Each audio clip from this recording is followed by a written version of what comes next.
आइए, यदि कोई वस्तु एक सरल रेखा में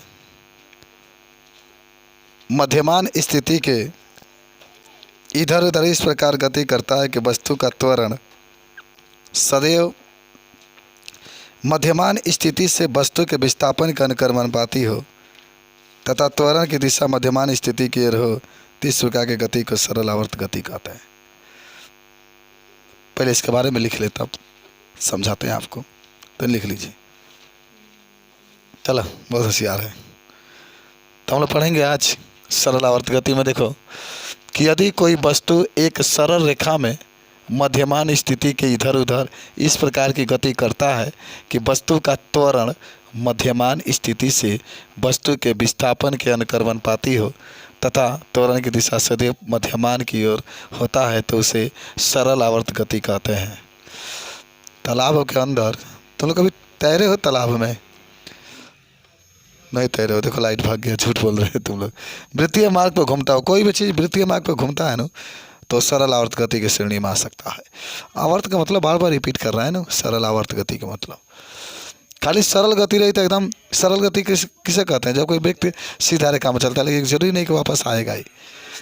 मान लो यहाँ से चले जाए समुद्र, तो आएंगे फिर समुद्र फिर जाएंगे फिर आएंगे फिर आएंगे, ऐसा होगा? नहीं होगा। तो सरल आवर्त खाली सरल गति हुई। जब सरल आवर्त गति हुई तो बार बार रिपीट करेगा। आवर्त का मतलब क्या होता है? रिपीट करना, दोहराना। झूला की गति, लेकिन झूला की गति हालांकि झूला की गति होती है सरल, लेकिन ये आवर्ती गति की श्रेणी में नहीं आ जाएगी। काहे नहीं आती? मालूम है? चलेगी नहीं पूरा कर सकते। चलो तक झूला के दिखा दी, एकदम तरह मूड़ी में लगाएंगे थी, तलेथी में लगाएंगे, मूड़ी ठेल के लेके ऊपर भाई ढिमला देंगे। तो ऐसे झूला वाला गति नहीं खेला है जो नाचता है, तो ऐसे का लटकते हैं। तो चलो हम झूला के पूरा दिखा देता नहीं। बोलो रेडी बारू?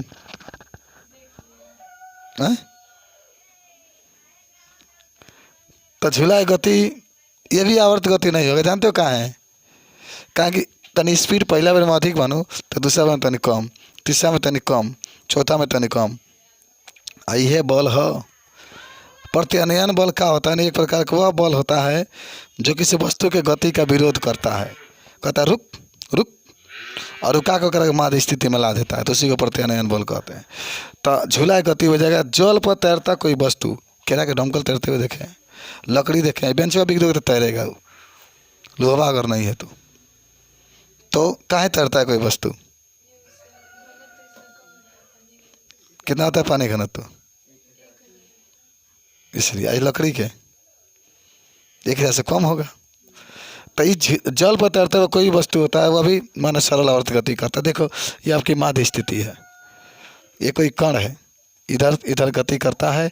जब ये गति करता है तो इसके ऊपर एक त्वरण कार्य करता है। त्वरण जो होता है किसके तरफ काम करता है?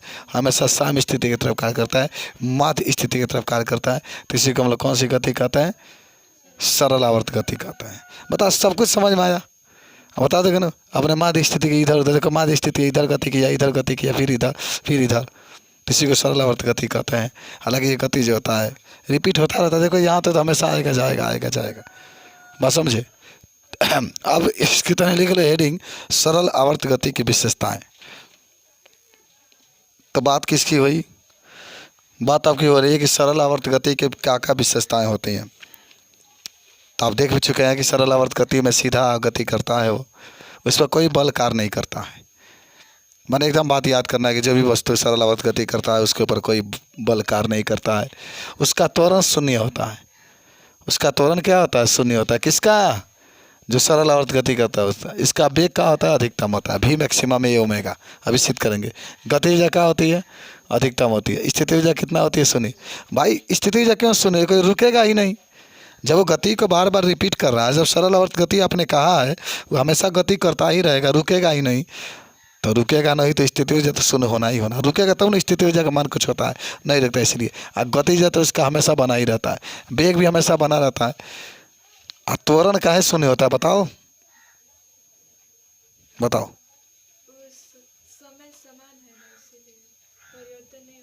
वेग में परिवर्तन नहीं हो रहा है, एक ही चाल से चलता रहता है। पृथ्वी की चाल कभी कम नहीं होती। माने इसका चाल में परिवर्तन नहीं होता है, चाल बदलता नहीं है, चाल न घटता है न बढ़ता है। अब वेग परिवर्तन के दर को हम लोग त्वरण कहते हैं। जब वेग में परिवर्तन नहीं तो त्वरण तो शून्य होना ही होना है। सब बात समझ गए कि नहीं समझे? कोई बल कार्य नहीं करता है, वेग इसका शून्य होता है, माने वेग अधिकतम होता है, त्वरण इसका शून्य होता है, गतिज ऊर्जा अधिकतम होता है, लेकिन स्थिति ऊर्जा क्या होता है? शून्य होता है। कहें कि जो वस्तु सरल आवर्त गति करता है उसमें रुकता ही नहीं है, इसलिए वो हमेशा होता रहता है आपका। चलिए, कोई दिक्कत वो नहीं है। चलिए आगे बढ़ते हैं हम लोग। एक और हेडिंग बना लेंगे, प्रत्यानयन बल।